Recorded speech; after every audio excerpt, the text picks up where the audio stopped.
नमस्कार, ठाकूर मसाले चॅनलमध्ये तुमचं खूप खूप स्वागत।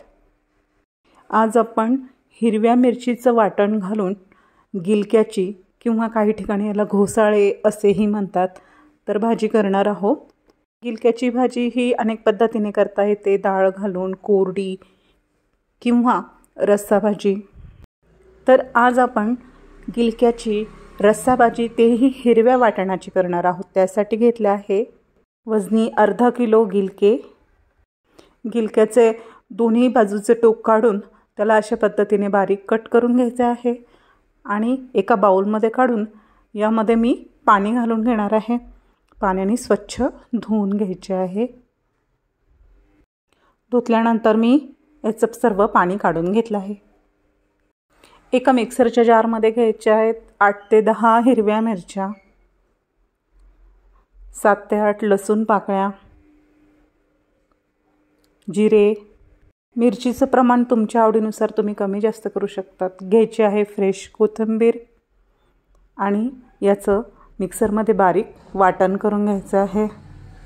अशा पद्धतीने पाणी घालायची काही गरज नाही, तसंच वाटून घ्यायचं आहे। गॅसवर कढई ठेवली आणि त्यामध्ये फोडणीसाठी घ्यायचं आहे तेल। तेल तापलं की त्यामध्ये घालायचे आहे चमचाभर मोहरी, हिंग।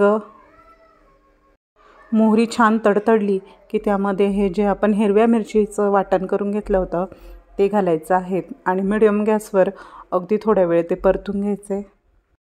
1 चमचा घालायची हळद आणि गिलके जे आपण हे कापून घेतले ते व्यवस्थित तेलामध्ये छान मिक्स करून घ्यायचे आहे। तेलामध्ये 1 ते 2 मिनिटं मंद गॅसवर परतल्यानंतर घालायचे आहेत यामध्ये साधारण 1 ग्लास पाणी।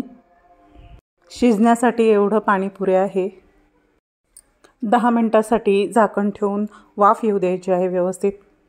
भाजी शिजेपर्यंत आपण घ्यायचे मिक्सरच्या भांड्यामध्ये 1 मोठा चमचा भरून भाजलेल्या शेंगदाण्याचं कूट किंवा तुम्ही फक्त भाजलेले शेंगदाणे जर असेल तेही घेऊ शकतात।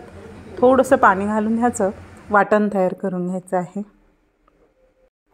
अशा पद्धतीने 10-15 मिनिटे झाली आहेत आणि आता यावेळी भाजीमध्ये आपण जे शेंगदाण्याचं वाटण करून घेतलं होतं मिक्सरमध्ये ते ॲड करायचं आहे। सोबतच मी मिक्सरच्या भांड्यामध्ये थोडंसं आणखीन पाणी टाकून भाजीमध्ये घालून घेते। पाण्याचं प्रमाण भाजीत तुमच्या आवडीनुसार घाला। तुम्हाला जर घट्ट किंवा पातळ भाजी आवडत असेल त्याप्रमाणे तुम्ही पाणी वापरा। चवीपुरतं घालायचं आहे मीठ। शेंगदाण्याचं वाटण घातल्यानंतर अगदी मंद गॅसवर 5 मिनिटं आणखीन झाकण ठेवून शिजू द्यायचं। तर भाजी आपली खूप छान अशी शिजली आहे आणि भाजीला सुंदर असा तवंग पण आलेला आहे। मिरची पावडर आणि मसाला घालून आपण नेहमीच भाज्या करतो, पण अशा पद्धतीने हिरव्या वाटणाची करून पहा। Thanks for watching.